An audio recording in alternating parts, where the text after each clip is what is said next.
ಸ್ವಾಮಿ ನನ್ನಯ್ಯ ರಥವೇರಿ ಬರುವಾಗ ನಾವೆದ್ದು ಕೈಯ ಮುಗದೇವ.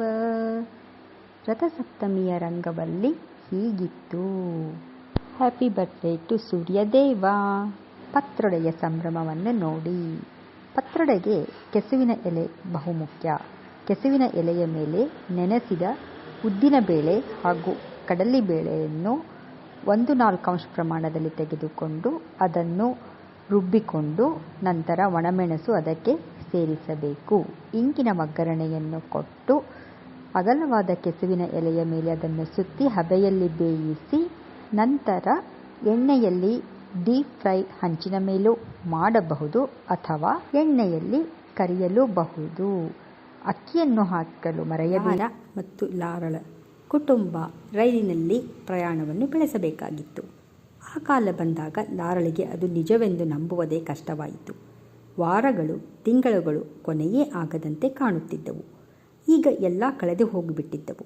ಪ್ಲಮ್ ನದಿ, ಮನೆ, ಇಳಿಜಾರುಗಳು, ಅವಳು ಅಷ್ಟು ಚೆನ್ನಾಗಿ ಬಲ್ಲ ಹೊಲ ಬಯಲುಗಳು ಎಲ್ಲ ಹೋದವು. ಅವುಗಳನ್ನೆಂದೂ ಅವಳು ಮತ್ತೆ ನೋಡುವಂತಿಲ್ಲ. ಕೊನೆಯ ಆತುರವಾದ ಸಾಮಾನು ಜೋಡಣೆ, ಒಗೆಯುವುದು, ತೊಳೆಯುವುದು, ಇಸ್ತ್ರಿ ಮಾಡುವುದು, ಕೊನೆ ಗಳಿಗೆಯಲ್ಲಿ ಸ್ನಾನ ಮಾಡಿ ಉಡುಪು ಧರಿಸುವ ಅವಾಂತರ ಎಲ್ಲ ಮುಗಿದಿತ್ತು. ಮೈ ತೊಳೆದುಕೊಂಡು ಗಂಜಿ ಹಾಕಿದ ಉಡುಪು ತೊಟ್ಟು ವಾರದ ನಡುವಿನ ದಿನವೊಂದರ ಬೆಳಗ್ಗೆ ಪ್ರಯಾಣಿಕರ ವೇಟಿಂಗ್ ಕೋಣೆ ಅಂದರೆ ಕಾಯುವ ಕೋಣೆಯಲ್ಲಿ ಅವರೆಲ್ಲ ಬೆಂಚಿನ ಮೇಲೆ ಕುಳಿತಿದ್ದರು. ಟಿಕೆಟ್ ತರಲು ಹೋಗಿದ್ದಳು. 1 ಗಂಟೆಯಲ್ಲಿ ಅವರೆಲ್ಲ ರೈಲು ಬಂಡಿಯಲ್ಲಿ ಸವಾರಿ ಹೊರಡುತ್ತಿದ್ದರು. ಆ ಕೋಣೆಯ ಹೊರಗೆ ಬಿಸಿಲಿನಲ್ಲಿ ಪ್ಲಾಟ್ಫಾರ್ಮಿನ ಮೇಲೆ 2 ಚೀಲಗಳು ಇದ್ದವು. ಲಾರ ಅವುಗಳನ್ನು ನೋಡಿಕೊಳ್ಳುತ್ತಿದ್ದಳು. ಹೇಳಿದ್ದಂತೆ ಗ್ರೇಸಳ ಮೇಲೂ ಒಂದು ಕಣ್ಣನ್ನು ಇಟ್ಟಿದ್ದಳು. ಗಂಜಿ ಹಾಕದ ಬಿಳಿಯ ಲಾರ್ಕಿನ ಉಡುಪು ಮತ್ತು ಬಿಸಿಲು ಟೋಪಿ ಧರಿಸಿ ಪುಟ್ಟ ಹೊಸ ಶೂಗಳನ್ನು ತೊಟ್ಟು ಕಾಲು ನೇರ ಚಾಚಿ ಅಲುಗಾಡದಂತೆ ಗ್ರೇಸ್ ಕುಳಿತಿದ್ದಳು. ತನ್ನ ಹಣದ ಪರ್ಸಿನಿಂದ ದುಡ್ಡನ್ನು ಹುಷಾರಾಗಿ ಎಣಿಸುತ್ತಾ ಟಿಕೆಟ್ ಕಿಟಕಿಯ ಬಳಿ ನಿಂತಿದ್ದಳು. ರೈಲಿನಲ್ಲಿ ಪ್ರಯಾಣ ಮಾಡಲು ಹಣ ಖರ್ಚು. ತಮ್ಮ ಬಂಡಿಯಲ್ಲಿ ಪ್ರಯಾಣ ಮಾಡಲು ಅವರೆಂದು ಹಣವನ್ನು ಖರ್ಚು ಮಾಡಿರಲಿಲ್ಲ. ಈಗ ಹೊಸ ರಸ್ತೆಗಳಲ್ಲಿ ಆ ಬಂಡೆಗಳಲ್ಲಿ ಸವಾರು ಮಾಡಲು ಸೊಗಸಾದ ಹಗಲು. ಸೆಪ್ಟೆಂಬರ್ ತಿಂಗಳ ಆ ದಿನ ಪುಟ್ಟ ಮೋಡಗಳು ಆಕಾಶದಲ್ಲಿ ತೇಲುತ್ತಿದ್ದವು. ಹುಡುಗಿಯರೆಲ್ಲ ಶಾಲೆಗಳಲ್ಲಿರುತ್ತಿದ್ದರು. ರೈಲು ಗುಡುಗುಡಿಸಿ ಹೋಗುವುದನ್ನು ಅವರು ನೋಡುವರು. ಲಾರ ಅದರಲ್ಲಿ ಹೋಗುತ್ತಿರುವಳೆಂದು ಅವರಿಗೆ ಗೊತ್ತು. ರೈಲುಗಳು ಕುದುರೆಗಳು ಓಡುವುದಕ್ಕಿಂತ ವೇಗವಾಗಿ ಹೋಗುತ್ತಿದ್ದವು. ಕೆಲವು ಬಾರಿ ಅತಿ ವೇಗದಿಂದ ಹೋಗಿ ಚುಕ್ಕು ಚೂರಾಗುತ್ತಿದ್ದವು. ರೈಲಿನಲ್ಲಿ ಏನಾಗುತ್ತಿದೆ ಎಂದು ಹೇಳಲು ಸಾಧ್ಯವೇ ಇಲ್ಲ. ತನ್ನ ಹೊಳಪು ಚಿಪ್ಪಿನ ಪರ್ಸಿನಲ್ಲಿ ಭದ್ರವಾಗಿ ಟಿಕೆಟುಗಳನ್ನು ಇಟ್ಟು ಅದರ ಉದ್ದದ ಪುಟ್ಟ ಹಿಡಿಕೆಯನ್ನು ಮುಚ್ಚಿದಳು. ಅವಳ ಕರಿಯ ಡಿಲೇರ್ ಉಡುಪಿನ ಬಿಳಿಯ ಲೇಸಿನ ಕಾಲರ್ ಮತ್ತು ತೋಳುಗಳಲ್ಲಿ ಅಂಚುಗಳಿದ್ದು ಬಹಳ ಅಂದವಾಗಿ ಕಾಣುತ್ತಿದ್ದಳು.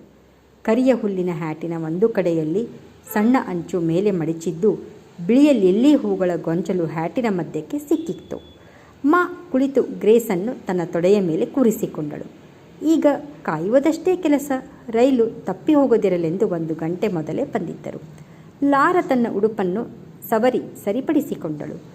ಕೆಂಪು ಹೂಗಳ ಚಿತ್ತಾರವಿದ್ದ ತಂದ ಕ್ಯಾಲಿಕೋ ಉಡುಪು. ಅವಳ ಕೂದಲು ಉದ್ದವಾಗಿ ಕಂದುಗೆಂಪಾಗಿ ಬೆನ್ನ ಮೇಲೆ ಇಳಿಬಿದ್ದಿತ್ತು. ಅದರ ಜಡೆಗಳ ತುದಿಯನ್ನು ಕೆಂಪು ರಿಬ್ಬನ್ನಿನಲ್ಲಿ ಕಟ್ಟಿತ್ತು. ಅವಳ ಹ್ಯಾಟಿನ ಮೇಲು ಭಾಗಕ್ಕೆ ಕೂಡ ಕೆಂಪು ರಿಬ್ಬನ್ ಸುತ್ತಿತ್ತು. ಮೇರಿಯ ಉಡುಪು ನೀಲಿಯ ಹೂಗಳಿದ್ದ ಬೂದು ಬಣ್ಣದ ಕ್ಯಾಲಿಕೋ.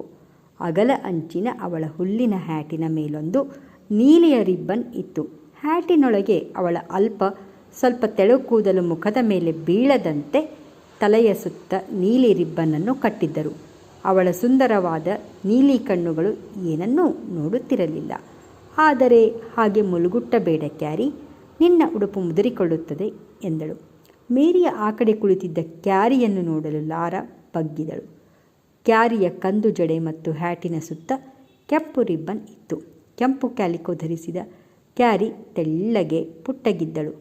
ಮೇರಿ ತನ್ನ ತಪ್ಪನ್ನು ಕಂಡುಹಿಡಿಯುವಳೆಂದು ಬೇಸರದಿಂದ ಮುಖವೆಲ್ಲ ಕೆಂಪಾಯಿತು. ನೀನು ನನ್ನ ಬಳಿ ಬಾ ಕ್ಯಾರಿ, ನಿನಗೆ ಬೇಕಾದಷ್ಟು ಮುಲುಗುಟ್ಟು ಎಂದು ಹೇಳಿಬಿಟ್ಟಳು ಎನ್ನುವುದರಿದ್ದಳು ಲಾರ. ಅಷ್ಟರಲ್ಲಿ ಮೇರಿಯ ಮುಖ ಸಂತೋಷದಿಂದ ಬೆಳಗಿತು. ಲಾರಳು ಮುಲುಗುಟ್ಟಿದ್ದಾಳೆ, ನಾನು ನೋಡಿದ್ದರೂ ಹೇಳಬಲ್ಲೆ ಎಂದಳು. ನಿಜ, ಮೇರಿ ಮುಲುಗುಟ್ಟುತ್ತಿದ್ದಾಳೆ ಎಂದಳು ಮೇರಿ ಸಮಾಧಾನದಿಂದ ನಕ್ಕಳು. ತನ್ನ ಮನಸ್ಸಿನಲ್ಲಿ ಮೇರಿಯ ಬಗ್ಗೆ ಸಿಡುಕಿದನೆಲ್ಲ ಎಂದು ಲಾರಳಿಗೆ ನಾಚಿಕೆಯಾಯಿತು. ಈಗ ಏನೂ ಮಾತನಾಡಲಿಲ್ಲ. ಎದ್ದು ಏನೂ ಹೇಳದೆ ಮಾಳ ಮುಂದೆ ಹಾದು ಹೋದಳು. ಆಗ ಲಾರ ಕ್ಷಮಿಸು ಎಂದು ಹೇಳು ಎಂದು ನೆನಪಿಸಬೇಕಾಯಿತು. ಕ್ಷಮಿಸು ಕ್ಷಮಿಸು ಮೇರಿ ಎಂದು ಲಾರ ಅವರ ಮುಂದೆ ಹಾದು ಹೋದುದಕ್ಕಾಗಿ ಗೌರವವಾಗಿ ಹೇಳಿ ಕ್ಯಾರಿಯ ಪಕ್ಕದಲ್ಲಿ ಕುಳಿತಳು.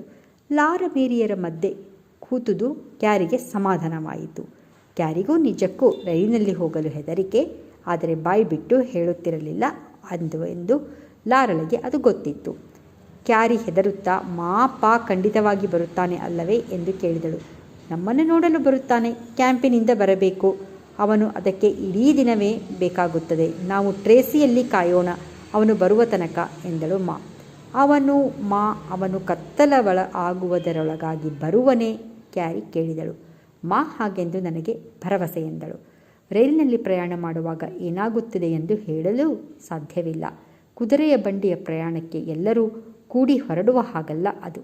ಆದ್ದರಿಂದ ಲಾರ ಧೈರ್ಯವಾಗಿ, ಈಗಾಗಲೇ ತಮ್ಮ ಹೊಲಮನೆ ಆರಿಸಿರಬೇಕು. ಮೊದಲು ಅದು ಹೇಗಿರಬಹುದೆಂದು ನೀನು ಹೇಳು ಕ್ಯಾರಿ, ಆಮೇಲೆ ನಾನು ಹೇಳುತ್ತೇನೆ ಎಂದಳು. ಆದರೆ ರೈಲಿಗಾಗಿ ಕಾದು ಶಬ್ದಕ್ಕಾಗಿ ಆಲಿಸುತ್ತಾ ಅವರಿಗೆ ಸರಿಯಾಗಿ ಮಾತನಾಡಲು ಆಗಲಿಲ್ಲ. ಕೊನೆಯಲ್ಲಿ ಒಮ್ಮೆ ಬಹು ಹೊತ್ತಾದ ನಂತರ ಮೇರಿ ತನಗೆ ರೈಲಿನ ಸದ್ದು ಕೇಳಿತ್ತು ಎಂದಳು. ದೂರದಲ್ಲಿ ಸಣ್ಣಗೆ ಗುಯ್ ಎನ್ನುವ ಸದ್ದು ಲಾರಳಿಗೆ ಕೇಳಿಸಿತು. ಈಗ ಅವಳ ಎದೆ ಜೋರಾಗಿ ಬಡಿದುಕೊಳ್ಳುತ್ತಿದ್ದು ಮಾಳ ಮಾತು ಕೂಡ ಕೇಳಿಸುತ್ತಿರಲಿಲ್ಲ. ಕಂಕುಳಲ್ಲಿ ಗ್ರೇಸಳನ್ನೆತ್ತಿಕೊಂಡು ಇನ್ನೊಂದು ಕೈಯಲ್ಲಿ ಕ್ಯಾರಿಯ ಕೈಯನ್ನು ಬಿಗಿಯಾಗಿ ಹಿಡಿದುಕೊಂಡಳು. ಲಾರ, ನೀನು ಮೇರಿಯನ್ನು ಕರೆದುಕೊಂಡು ನನ್ನ ಹಿಂದೆಯೇ ಬಾ, ಹುಷಾರು ನೋಡು ಎಂದಳು. ರೈಲಿನ ಸದ್ದು ಜೋರಾಗುತ್ತಾ ಹತ್ತಿರ ಬರುತ್ತಿತ್ತು. ಪ್ಲಾಟ್ಫಾರಮಿನ ಮೇಲೆ ಚೀಲಗಳಲ್ಲಿ ಪಕ್ಕದಲ್ಲಿ ನಿಂತು ಅದನ್ನೇ ನೋಡುತ್ತಿದ್ದರು. ಆ ಚೀಲಗಳನ್ನು ರೈಲಿನ ಒಳಗೆ ಹೇಗೆ ಒಯ್ಯುವುದೆಂದೇ ಲಾರಳಿಗೆ ಯೋಚನೆ. ಮಾಳ ಕೈ ತುಂಬಿತ್ತು. ಲಾರ ಮೇರಿಯನ್ನು ಹಿಡಿದುಕೊಳ್ಳಬೇಕಾಗಿತ್ತು. ಇಂಜಿನ್ನಿನ ಮುಂದಿನ ದುಂಡಾದ ಕಿಟಕಿ ಅಗಾಧವಾದ ಕಣ್ಣಿನಂತೆ ಬಿಸಿಲಿನಲ್ಲಿ ಹೊಳೆಯುತ್ತಿತ್ತು. ಹೊಗೆಕೊಳುವೆಯ ಕೆಳಗೆಯಿಂದ ಮೇಲಕ್ಕೆ ಹೋಗಿ ಅದರಿಂದ ಅಗಲವಾಗಿದ್ದು ಅದರಿಂದ ಕಪ್ಪು ಹೊಗೆ ಸುರುಳಿ ಸುರುಳಿಯಾಗಿ ಬಗ್ಗನೆದ್ದು ಮೇಲೇರಿತ್ತು.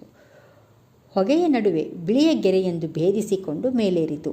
ಬಹಳ ಬಿರುಸಾಗಿ ಸಿಳ್ಳು ಹಾಕಿತು. ಗರ್ಜಿಸುತ್ತಿದ್ದ ಅದು ಅವರ ಕಡೆಗೆ ನುಗ್ಗುತ್ತಾ ಬಂದಿತು. ದೊಡ್ಡದಾಗುತ್ತಾ ಇನ್ನೂ ದೊಡ್ಡದಾಗುತ್ತಾ ರಾಕ್ಷಸ ಆಕಾರವಾಗಿ ತನ್ನ ಶಬ್ದದಿಂದ ಸುತ್ತಲಿನ ಎಲ್ಲವನ್ನು ನಡಗಿಸುತ್ತಾ ಹತ್ತಿರ ಬಂದಿತು. ಸದ್ಯ ಪೀಡೆ ತಪ್ಪಿತು. ಅದು ಅವರನ್ನು ಬಡಿಯಲಿಲ್ಲ. ಅವರ ಆ ಕಡೆಗೆ ದೊಡ್ಡ ದಪ್ಪ ಚಕ್ರಗಳ ಮೇಲೆ ಉರುಳಿಕೊಂಡು ಹೋಯಿತು. ಚಪ್ಪಟೆ ಬಂಡಿಗಳು ಮತ್ತು ಸಾಮಾನಿನ ಬಂಡಿಗಳೆಲ್ಲ ಗಡಗಡನೆ ಅಲುಗಾಡಿದವು, ನಿಂತವು. ಈಗ ರೈಲು ಅಲ್ಲಿ ನಿಂತಿತ್ತು. ಅವರು ಅದರೊಳಕ್ಕೆ ಹೋಗಬೇಕು. ಬಿರುಸಾಗಿ, ಲಾರ, ನೀನೂ ಮೇರಿಯು ಹುಷಾರು ಎಂದಳು. ಹುಷಾರಾಗಿದ್ದೇವೆ ಎಂದಳು ಲಾರ. ಮಾಳ ಲಂಗದ ಹಿಂದೆ ಪ್ಲಾಟ್ಫಾರ್ಮಿನ ಹಲಗೆಗಳ ಮೇಲೆ ಒಂದೊಂದೇ ಹೆಜ್ಜೆಯಾಗಿ ಮೇರಿಯನ್ನು ಲಾರ ಕರೆದೊಯ್ದಳು. ಮಾಳ ಲಂಗ ನಿಂತಾಗ ಮೇರಿಯು ಲಾರ ನಿಲ್ಲಿಸುತ್ತಿದ್ದಳು. ರೈಲಿನ ಕೊಟ್ಟ ಕೊನೆಯಲ್ಲಿದ್ದ ಬಂಡಿಗೆ ಬಂದರು. ಅದಕ್ಕೆ ಮೆಟ್ಟಿಲುಗಳನ್ನೇರಬೇಕಾಗಿತ್ತು. ಅಲ್ಲಿದ್ದ ಕರಿಯ ಉಡುಪಿನ ಕರಿಯ ಟೋಪಿಯ ಅಪರಿಚಿತ ಮನುಷ್ಯ ಗ್ರೇಸಳನೆತ್ತಿಕೊಂಡು ಮೇಲೇರಲು ಸಹಾಯ ಮಾಡಿದ. ಹೂವೇ ಕಾಯೇ ಎನ್ನುತ್ತಾ ಮಾಳ ಪಕ್ಕಕ್ಕೆ ಇಟ್ಟು ಕ್ಯಾರಿಯನ್ನು ಎತ್ತಿಬಿಟ್ಟ. ಅವು ನಿಮ್ಮ ಚೀಲಗಳೇ ಎಂದು ಕೇಳಿದ. ಹೌದು, ಉಪಕಾರವಾಯಿತು ಎಂದು ಹೇಳಿ ಲಾರ ಮೇರಿ ಬನ್ನಿ ಎಂದಳು. ಪತ್ರೊಡೆಯ ಸವಿಯನ್ನು ಹಬೆಯಲ್ಲಿ ಬೇಯಿಸಿದ್ದೋ ಅಥವಾ ಕರೆದಿದ್ದೋ ಅನ್ನು ತಿಂದು ಸಂಭ್ರಮಿಸಿ ಲಾರಳ ಕಥೆಯನ್ನು ಕೇಳಿ.